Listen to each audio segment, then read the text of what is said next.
안녕하세요. 그림책 엄마 마중을 그린 김동성입니다. 그림책 엄마 마중은 1938년 일제강점기에 이태준 선생님이 발표한 동화 엄마 마중을 텍스트로 해서 그로부터 반세기가 지난 2004년에 그림책 형식으로 출간한 작품입니다. 그림책으로 나온 지도 이제 제법 꽤 세월이 흘렀지만 최근에 출판사에서 엄마 마중에 대한 이야기를 해달라는 지휘를 받아 이렇게 예전 작품에 대한 이야기를 하게 되었습니다. 사실 기본적으로 작가는 작품으로 이야기를 하는 것이 맞다고 생각하는 입장이지만 작품에서 언급하지 못했던 이야기나 작업 과정들을 다른 채널을 통해 독자와 나누는 것도 나름 의미 있다고 생각합니다. 한 가지 조심스러운 점은 작가의 생각이나 의도가 꼭 작품 감상의 기준이 되고 정답이 되는 것은 아니기 때문에 혹여나 저희 리뷰를 어떤 그 감상의 기준으로 삼지는 말았으면 합니다.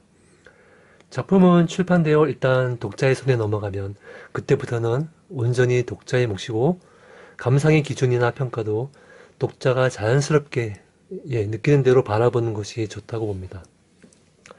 작가가 자기 작품을 이렇게 스스로 평가하거나 단정을 짓는 것은 사실 그리 적절하지 않다고 생각하기 때문에 저는 이 자리에서 그냥 어떤 컨셉으로 작업을 했는지 또 그 컨셉의 이유는 무엇이었는지 거기에 대해서만 간략히 언급하고자 합니다.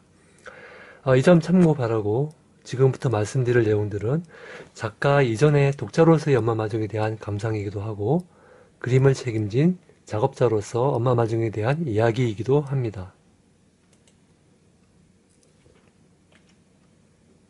우선 그림책 엄마 마중에 대한 이야기를 할 때 원작 엄마 마중을 쓰신 이태준 선생님을 언급하지 않을 수가 없습니다. 2002년인가요? 작업을 위해 원고를 출판사에서 건네받고 처음 읽었을 때, 제 개인적으로는 일종의 충격을 받았던 기억이 납니다. 이태준 선생님이야 문장 강화 등으로 유명한 작가라 익숙했지만, 엄마 마중이라는 동화는 매우 극단적으로 짧은 글에 요러놓은 결말 구성으로 제가 일반적으로 생각하던 동화의 범주를 기본부터 뒤엎어놓은 매우 파격적인 작품이었습니다. 왜 이런 이야기를 말하고자 하는 걸까? 그런 의문점이 들지 않을 수 없었습니다. 작가는 자기 일을 고역해서 자신 안에서 나오지 않는 이야기를 할 수가 없거든요. 그래서 기획 구상을 하면서 이런 뭐 저런 이태준 선생님의 일대기를 짚어보니 일찍 부모를 여의고 불우했던 어린 시절과 한국 현대사의 격동기에서 길을 잃어버리고 남과 북 모두에서 외면받았던 그런 비극적인 인생을 알게 되었고 그때서야 비로소 엄마 마중의 탄생은 필연적이라는 생각이 들었습니다. 이태준 선생님의 다른 동화 작품들이 한결같이 무엇인가 상처받고 결핍된 주인공들이 등장한다는 것도 그런 자신의 삶과 무관하지 않다고 봅니다. 마찬가지로 엄마 마중의 주인공 아가는 이태준 선생 자신의 모습인 것입니다.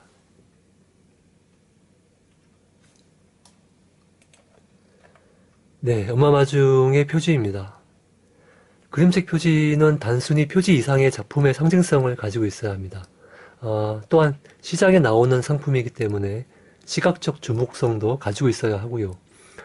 그렇기 때문에 표지 구상은 작가로 하여금 상당히 높은 수준의 비주얼이 요구되고 작가는 만족스러운 이미지가 나올 때까지 계속 고민해야 하는 지점입니다. 정면을 바라보는 아이가 홀로 서 있습니다. 배경에는 아무것도 없고요. 인물의 앞모습, 그것도 정면을 향해 앞을 바라보는 시선은 보던 이로 하여금 매우 포지티브한 인상과 함께 진솔하고 당당함을 나타냅니다. 그 반대로 인물의 뒷모습의 경우는 표정이 보이지 않기 때문에 네거티브한 인상을 받습니다. 그렇기 때문에 소극적이면서도 추상적인 감정을 주죠. 이 표지의 아이는 머리 위에 제목 타이틀과 어울려 자신이 바로 엄마 마중을 낳은 아이이고 혼자 서 있는 모습에서 따로 보호자가 없다는 것, 그리고 똑바로 정면을 바라보고 독자의 시선과 눈이 마주침으로써 엄마를 기다리는 마음이 절실하다는 것을 말하고 있습니다. 표지에서의 베이지색 컬러는 본문에 등장하는 기본 메인 컬러를 의미합니다. 그리고 컬러의 속성상 화면에 엄마의 품속 같은 안정감과 따뜻함, 부드러움을 주는 역할을 합니다. 면지입니다. 색면지로 처리했는데 컬러의 설정은 앞면지와 뒷면지가 다릅니다. 이야기를 따라 페이지를 보면 그 의미를 짐작할 수가 있고요. 각각 시작 부분과 결말 부분에 이야기의 내용과 연동되는 컬러를 선택했습니다. 면지에 특별한 내용이나 비주얼을 담아서 작가의 메시지나 힘을 주는 방식 대신에 조용히 이야기로 들어가고 조용히 나오는 방식입니다. 페이지를 넘기면 이렇게 타이틀 페이지가 나오고요. 다시 넘기면 이야기가 시작되기 전에 어떤 동네 풍경이 보입니다. 시대의 흐름이 느껴지는 옛 가옥들과 드문드문 골목길이 보이고 앙상한 나무들로 계절적으로 겨울임을 짐작할 수 있습니다. 자, 표지에서 봤던 아이가 등장합니다. 이시동도 기법으로 시선의 흐름에 따라 다른 시간대의 모습이 한 공간의 왼쪽과 오른쪽 페이지에 표현되었습니다. 왼쪽 장면에서의 아이의 시선은 독자와 잠시 눈을 맞추고 오른쪽 장면에서 아이는 다시 가던 길로 시선을 옮깁니다. 독자의 시선을 장면에 집중시키게 하고 자신과의 일체감을 이끌기 위한 연출입니다. 오른쪽 페이지 상단부에 타이틀이 붙고 이제 다음 장면부터 본격적인 이야기가 시작이 됩니다. 앞에 마을 풍경과 함께 이 두 장면은 원작 엄마 마중에서는 다루어지지 않은 내용입니다. 마을에서 내려왔고 제법 먼 거리에서 왔다는 것을 이 두 장면을 통해 독자에게 인지시켜 주는데 이야기의 공간과 시간의 확장을 위한 연출입니다. 자, 이제 이야기가 시작됩니다. 추워서 코가 새빨간 아가가 아장아장 전차 정류장으로 걸어 나왔습니다. 그리고 낑 하고 안전지대에 올라탔습니다. 앞장면에 이어서 이시동도 기법으로 표현된 연출입니다. 전차 정류장까지의 여정이 길다는 느낌을 주고 아이의 다양하고 앙증맞은 포즈로 일종의 캐릭터성을 부각시킵니다. 여기서 전 장면부터 뒷배경에 보이는 지면이 있습니다. 지면을 타고 안전지대에 올라서는 모습은 자기만의 유아적 세계에서 이제 냉혹한 현실 세계로 들어섰다는 것을 상징합니다. 다음 페이지입니다. 이 장면부터 동일한 전개가 3회에 걸쳐서 일종의 반복 구성으로 전개됩니다. 그러니까 신화나 구전 설화에서 자주 등장하는 스토리 진행의 대표적인 구성이죠. 자, 전차를 기다리는 아이의 상황입니다. 왼쪽에는 현실의 상황이고 오른쪽은 아이의 상상입니다. 다음 장면에 전차가 도착하고 차장에게 엄마를 물어보는 상황이 나오고 그 다음 장면에 전차가 떠나는 상황, 이러한 전개가 3회 반복됩니다.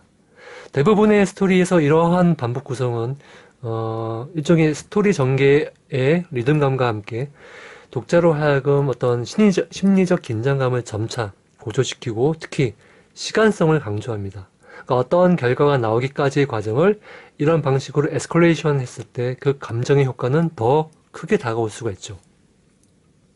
이 장면은 반복 구성의 첫 시작점입니다. 그리고 두 장면으로 분리되어 서로 다른 대비의 성질을 보여줍니다. 왼쪽 장면에는 전차 정류장에 사람들이 서서 전차를 기다리고 주인공 아가는 그 대열 끝에 쪼그리고 앉아 낙서를 하고 있습니다. 현실의 모습입니다.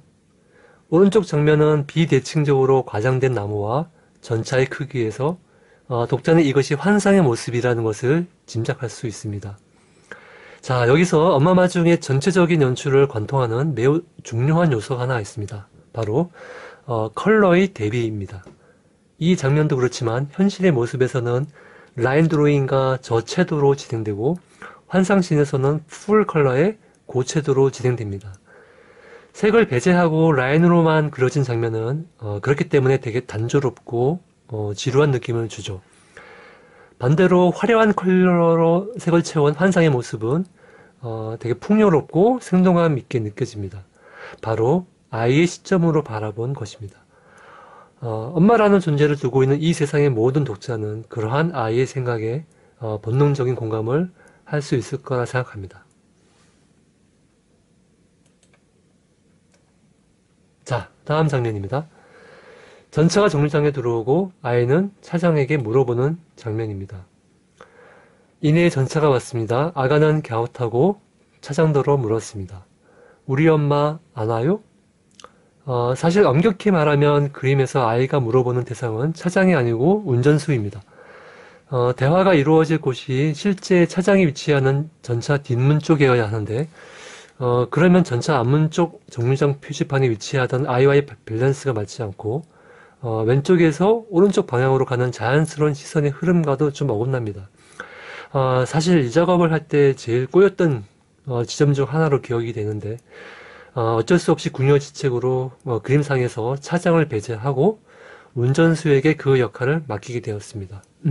참고로 이 우리 엄마 안 와요는 그 예전 소년 한길에서 초판이 나왔을 때의 그 버전 모습이고 지금 보림판으로 나온 그 개정판에는 이 문구가 원작 엄마 엄마 쪽에 나왔던 것처럼 우리 엄마 안 오로 되어 있습니다. 이 점 참고해 주시기 바랍니다. 자, 장면을 보면 정류장에서 기다리던 사람들이 모두 승차한 뒤에 한참 후에야 아이가 차장에게 물어보는 상황입니다. 현실을 아직 깨닫지 못하고 있는 모습입니다. 그에 대한 대비의 효과로 전차 뒷문에 엄마 손을 꼭 잡고 하차하는 누나의 모습을 넣었습니다. 참고로 이 그림책에는 주인공 아가를 빼고 모든 아이들은 보호자가 있게 묘사되어 있습니다. 홀로 외톨이인 아가의 상황과 비교하기 위한 설정입니다. 다음 장면입니다. 너희 엄마를 내가 아니? 하고 차장은 땡땡 하면서 지나갔습니다. 아이의 시점으로 바라본 전차 뒷모습입니다. 두 외곽면을 모두 커팅해서 답답함을 느끼게 하는데 이것은 전차라는 대상에 대한 소통의 단절감을 보여줍니다. 다음 장면입니다. 두 번째 반복 구성입니다. 조금씩 아이의 심리적 변화가 표현됩니다. 오른쪽 장면은 바닷속에 물고기 떼와 함께 오고 있는 전차입니다. 이러한 반복 구성에서 필요한 것은 비주얼 연출에서 일관되게 흔들리지 않는 어떤 중심축이 있어야 한다는 것입니다. 그것은 동일한 이미지의 반복이나 아니면 그 속에서의 작은 변화가 될 수도 있고요. 또 다른 방법으로는 단계적으로 어떤 이미지나 상황이 점점 커지거나 아니면 일정한 패턴으로 화면 구성을 할 수도 있습니다. 아무튼 독자가 즉각적으로 지금의 전개가 반복 구성이라는 것을 인지하게끔 하는 것이 중요하고 그때부터 작가와 독자와의 긴밀한 소통이 시작이 되고 독자가 이야기 속에 능동적으로 참여할 수 있는 동력을 줄 수 있습니다. 다음 장면입니다. 다시 전차가 왔습니다. 첫 번째 전차와 같은 전개입니다. 아가는 차장에게 엄마를 물어봅니다. 막 승차한 어른의 뒷모습이 이렇게 반쯤 보이는데 이전보다 차장에게 물어보는 속도가 좀 더 빠르다는 것을 알 수 있습니다. 마찬가지로 전차 뒷문으로 남자아이는 엄마 손을 잡고 내리고 좀 더 큰 학생들은 우리는 혼자가 아니라는 것을 강조합니다. 마찬가지로 전차가 떠나가는 장면입니다. 이전보다 전차에 더 가깝게 다가서 있는 아가의 어떤 초조한 심리가 드러납니다. 다음 장면입니다. 세 번째 반복 구성입니다. 앞선 두 장면보다 확연히 아가의 자세에서 초조한 심리가 드러나고 특히 뒤에 있는 누나 등에 업힌 갓난 아기와 대비됩니다. 오른쪽 장면의 하늘에서 태양을 뒤로 한 전차가 다가오고 철새떼가 날아갑니다. 참고로 이전의 두 환상 장면과 마찬가지로 이 장면의 이미지 또한 원형이 강조되어 있습니다. 둥근 원형이 가지고 있는 속성인 영원함, 원만함, 어떤 포용, 그런 등의 의미는 바로 엄마를 상징합니다. 또한 첫 번째 환상신에서의 나무신은 봄을, 두 번째 환상신의 바닷속 모습은 여름을, 그리고 지금 보고 있는 그 세 번째 노을신은 가을을 의미합니다. 즉, 엄마를 기다리는 아가의 심리적인 시간이 한나절 기다림이 아닌 계절이 변할 정도로 많은 시간이 지났음을 보여주기 위한 설정입니다. 자, 다음 장면입니다. 네, 세 번째 전차가 도착했습니다. 전차에 승차하는 어른의 뒷꽁무니에 바짝 붙어서 묻는 아가의 동세에서 초조하고 긴박한 심리가 드러납니다. 다음 장면입니다. 3단 반복 구성 마지막에서 필수적으로 등장하는 변주입니다.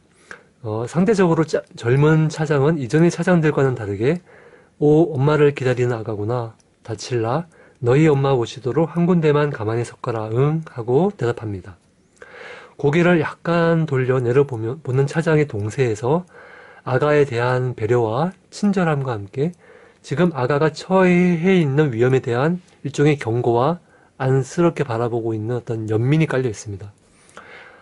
이 차장의 당부에 아가는 지금까지 자기만의 유아적 시각에 머물다가 비로소 자신이 홀로 외톨이라는 냉혹한 현실을 자각하게 됩니다.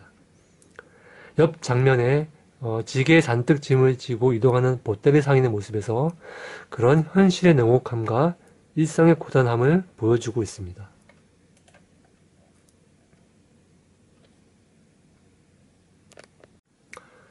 다음 장면입니다. 자, 이제 이 장면부터 시작되는 시퀀스는 이 이야기의 핵심을 말하는 일종의 하이라이트입니다. 원작의 텍스트로는 한 문장 뿐입니다. 아가는 바람이 불어도 꼼짝 안 하고 전차가 와도 다시는 묻지도 않고 코만 새빨개서 가만히 서 있습니다. 이렇게 끝납니다. 감정의 울림이 매우 크고 독자를 향하는 작가의 호소력이 느껴지는 대목입니다.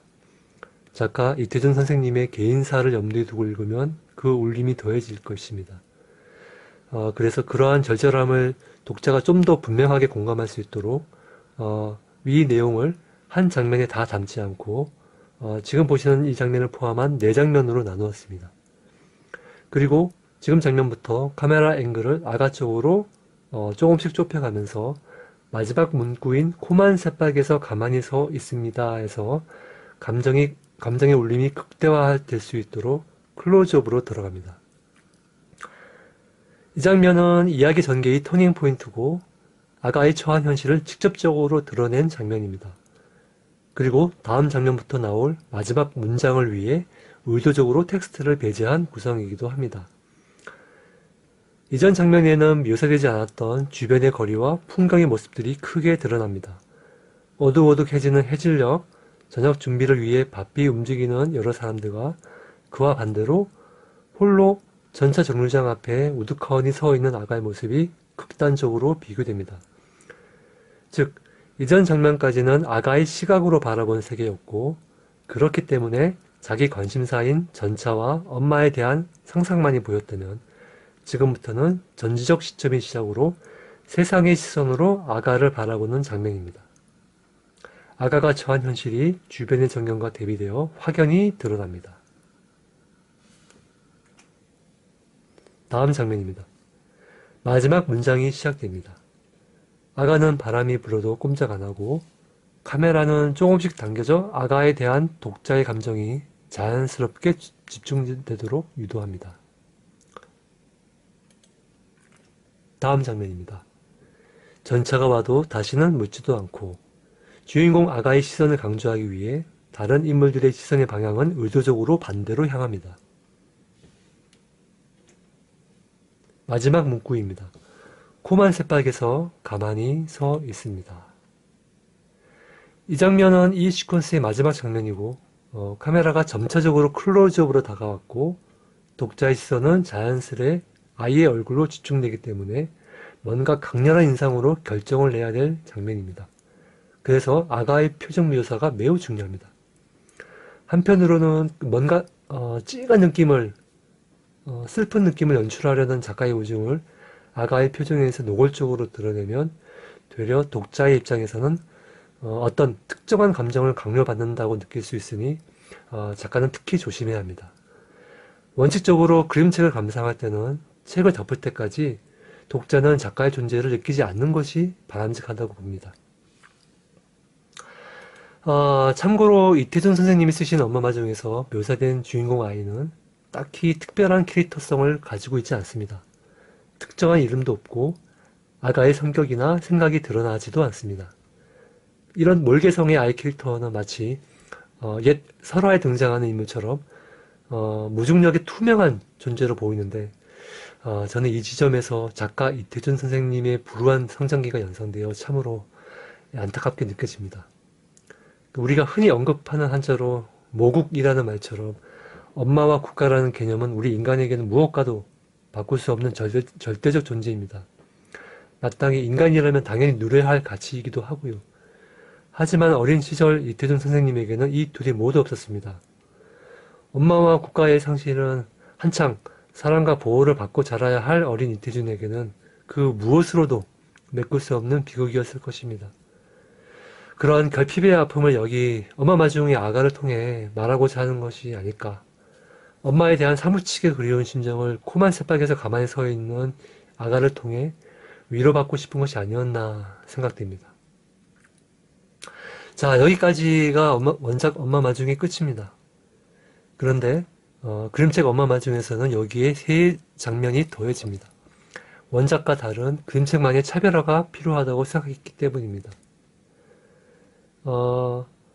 원작 엄마 마중의 경우는 어떤 드러난 결말이 없이 현재 진행형으로 끝나고 그렇기 때문에 왠지 미래에 대한 기대라든가 희망보다는 풀리지 않은 어떤 갈증 또는 허무조회적 관점이 느껴집니다.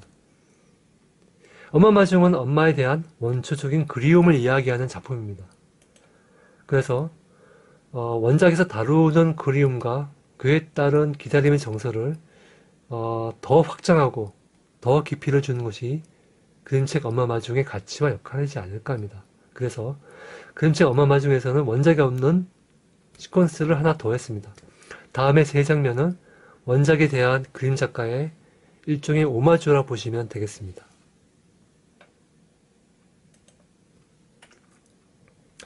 눈이 내립니다. 눈은 원작에는 없는 설정입니다. 상황이 변하고 그만큼 시간이 흘렀다는 것을 보여주기 위한 설정이기도 합니다. 그리고 눈이 가지고 있는 상징성인 새로운 탄생 또는 순결함, 숭고함 모든 것을 감싸주는 포용력에 주목했습니다. 안데르센의 성냥팔이 소녀에서의 눈의 상징적 효과와 마찬가지입니다. 지금까지 이 그림책에서 시선의 흐름은 일관되게 왼쪽에서 오른쪽으로 진행되었는데 이 장면에서 아이의 시선이 눈 내리는 하늘로 올라가며 자연스럽게 시점의 이동이 이루어집니다. 이 시점의 이동은 다음 중간 장면을 거쳐 마지막 엔딩 장면으로 매끄럽게 장소 이동을 하기 위한 기능적 역할을 합니다. 밤하늘을 옐로우 톤 위에 초록색으로 설정한 이유는 초록이 가지고 있는 상징, 즉 자연의 풍요로움, 그로 인한 건강한 성장과 영원히 푸르른 맑고 선한 기운, 또는 안식과 평화를 상징하는 주된 컬러이기 때문입니다. 눈이 상징하는 내용과도 잘 어울리기도 합니다. 상승한 시선의 흐름은 원형의 프레임 안에 어슴프레한 모습의 눈이 내리는 다음 장면으로 이동합니다. 예, 지금 장면처럼 말이죠. 뚜렷하게 잘 드러나지 않는 이미지는 다음 장면에 대한 궁금증을 유도하고 뭔가 중요한 것을 보여주기 위해 한 차례 숨을 고르기 위한 일종의 브릿지 컷의 효과도 있습니다. 마치 유리 슐레비치의 새벽에서 하이라이트 장면을 연출한 것과 같은 맥락입니다. 자, 마지막 장면입니다. 앞에 브릿지 장면에서 암시했던 실체가 드러난 전경입니다. 전차 정류장에서 중간에 브릿지 컷으로 상승해서 첫 장면에서 보았던 마을로 공간 이동을 한 것입니다. 최초의 동네의 모습으로 돌아왔지만 시간은 낮에서 보름달이 있는 밤으로 흘렀고 하늘엔 한방눈이 내리면서 분위기도 사뭇 다릅니다. 같은 장소를 그림책 첫 장면과 마지막 장면에 배치한 것은 동일한 곳의 변화에서 발견할 수 있는 시간의 흐름을 독자가 즉각적으로 인지하게끔 하기 위함이고, 그런 시간성을 강조하는 것은 또한 엄마에 대한 아가의 그리움의 정서를 강조하고자 하는 것입니다. 자, 화면을 자세히 보시면 엄마와 아가의 모습을 보실 수 있을 것입니다. 드디어 엄마가 등장합니다. 왼쪽에 바구니를 들고 오른손으로는 아이의 손을 잡고 둘의 시선은 서로를 마주 봅니다. 그리고 아이의 오른손에는 막대 사탕이 들려 있습니다. 둘의 귀가를 축복하듯이 달은 휘영청 밝게 빛나고 한방 눈은 포근한 느낌으로 동네 전체를 소복히 덮어줍니다. 장면 전체를 초록색으로 통일해서 대비 효과로 인해 흰색의 눈이 더 잘 드러나게 했습니다. 그리고 막대 사탕에만 빨강색으로 포인트를 주었습니다. 이 장면을 보는 독자분들이 어떤 감상을 받을지는 모르겠지만 엄마 마중의 전개 방식에 따라 이 장면에서 두 가지 다른 상반된 감정을 가질 수도 있을 거라 생각합니다. 그 하나는 시간 진행형의 방식인데요. 그럴 경우에 결국 엄마를 만나 집으로 돌아가는 이른바 해피엔딩의 모습이 될 수 있습니다. 다른 하나는 단색과 컬러로 구분된 현실과 상상의 이분법적 진행인데요. 그럴 경우는 다른 상상 장면과 더불어 이 장면도 역시 아이의 상상 속의 모습이 됩니다. 즉, 그리움의 절정으로 이야기를 맺게 되는 방식이 되는 것입니다. 이태준 선생님의 마지막 문구처럼 코만 새빨개서 가만히 서 있습니다로 정형화되지 않는 이중적인 느낌의 결말을 열어놓은 것처럼 저도 그림책 엄마 마중의 엔딩에서 어느 한쪽이 아닌 현실 또는 상상에서 엄마와의 만남을 이루는 일종의 묘한 방식으로 가고자 했습니다. 그 선택은 독자의 몫으로 남겨두고자 합니다. 자, 이제 이야기는 이 장면에서 끝이 나고요. 다음 장면은 정보 페이지가 나오고요. 그 다음 장면은 뒷면지가 나옵니다. 앞면지와 다르게 연한 녹색 면지가 들어갔습니다. 앞서 언급한 것처럼 후반부 장면과 연동된 컬러의 선택입니다. 마지막으로 뒷표지입니다. 전자정류장 표지 앞에 아이의 뒷모습이 보입니다. 앞표지의 아가를 후면 시점에서 바라본 모습입니다. 이런 뒷표지의 내용 때문에 아직도 상상 속에서 엄마를 생각하며 끝나지 않는 기다림으로 남아있는 것이 아닐까 추측할 수도 있겠습니다. 물론 이것도 독자의 선택입니다. 저는 이태준 선생님이 말하고자 하는 이런 엄마에 대한 그리움, 안타까운 현실과 미래에 대한 간절한 희망을 그림책 엄마 마중에서 그림책의 특성을 이용해서 이야기의 시간과 공간을 확대하고 아가의 감정의 폭을 증폭시켜 독자 여러분들이 보다 이 작품의 감상에 도움이 되고자 하였습니다. 사실 그림책이라는 장르는 그 매체의 특성상 첨단의 문명을 질주하고 있는 21세기와 어떻게 보면 가장 어울리지 않은 듯한 매우 아날로그적이고 소박한 출판 장르 중에 하나라고 볼 수 있지만 그와 반대로 지금 이 시대에도 무한한 가능성과 매력을 담고 있는 혁신 콘텐츠 중에 하나라고 저는 생각합니다. 20바닥 내외의 단촐한 지면과 제한된 공간의 글과 그림으로 한정되어 있지만 얼마든지 작가의 상상력에 따라서 블록버스터 영화를 능가할 수 있는 놀라운 창작물을 보여줄 수가 있습니다. 우리는 그림책의 역사에서 그러한 눈부신 선례를 보여준 수많은 그림책 명작을 알고 있습니다. 단순히 독자의 대상을 어린이나 특정 연령에 한정 짓거나 그로 인해 표현의 영역을 스스로 제한하지 말고 자신이 상상하는 세계에 대한 주저함이나 의구심 없이 자신감을 가지고 이야기를 만들어낸다면 앞으로도 기발한 상상력의 참신한 작품이 많이 나올 것입니다. 모름지기 작가라면 시장의 유행이나 요구에 종속되지 말고 선도적으로 한 걸음 한 걸음 더 나아가야 한다고 생각합니다. 저도 물론 앞으로 계속 노력할 것입니다. 아무쪼록 저희 리뷰가 그림책 엄마 말씀을 감상하는데 일종의 도움이 되었길 바라며 끝까지 들어주셔서 고맙습니다.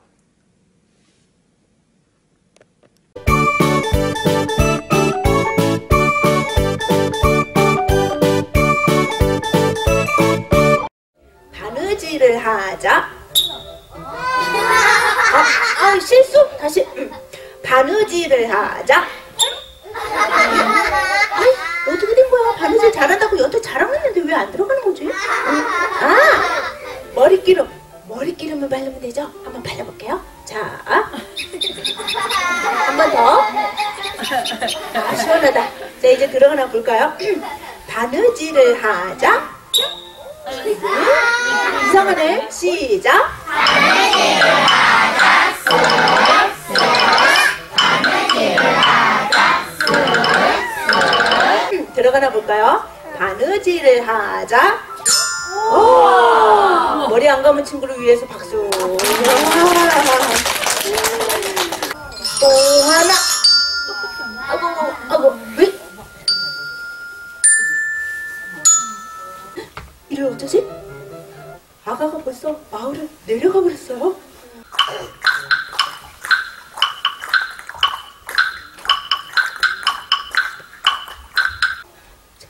빨리 아가를 따라가야겠어요. 자, 그럼 지금부터 아가랑 같이 엄마 봐줘. 출발!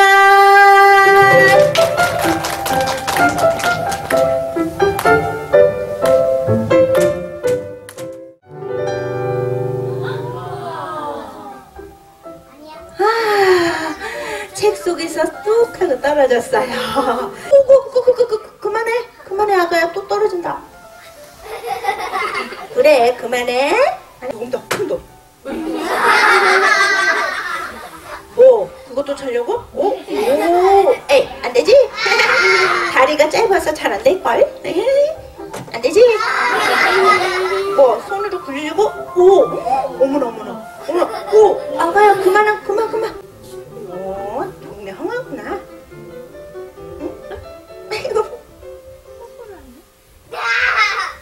뭐야, 엄마가 좀 나가단 말고 또 어디 가는 거야?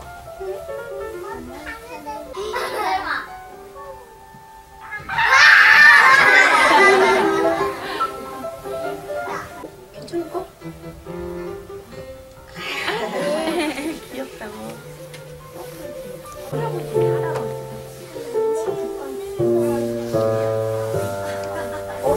할아버지 그거 뭐 하시려고요? 이상하네.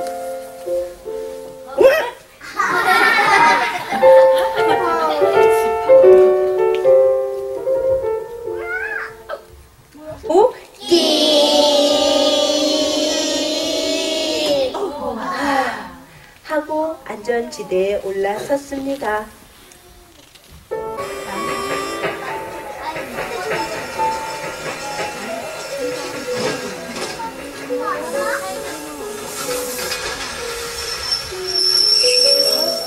이내 전차가 왔습니다. 엄마가 내리지 않을까?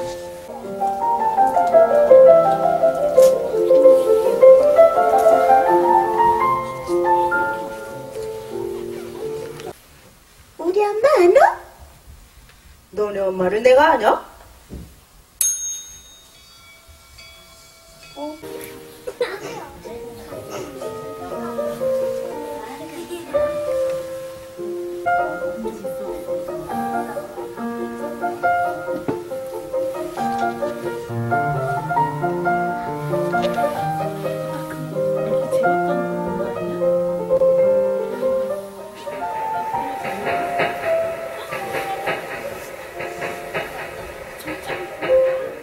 우리 엄마 안 와? 너네 엄마를 내가 아냐?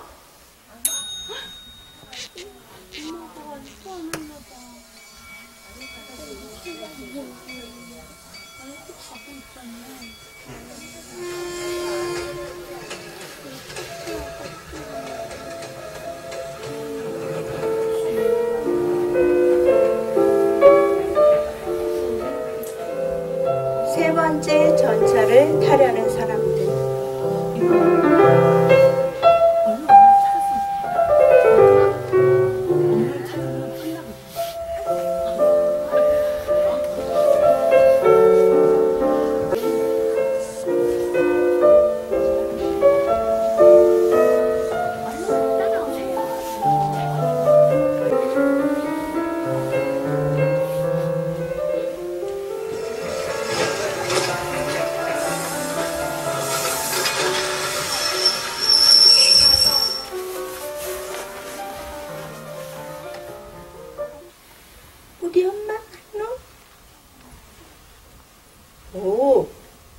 나를 기다리는 아가구나. 어이차. 아가야, 안녕.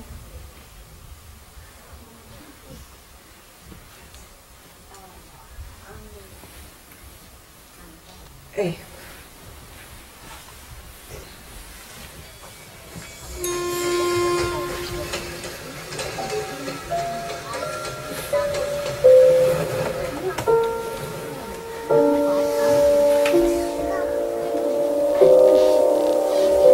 아가는 바람이 불어도 꼼짝 안 하고 전차가 와도 다시는 묻지도 않고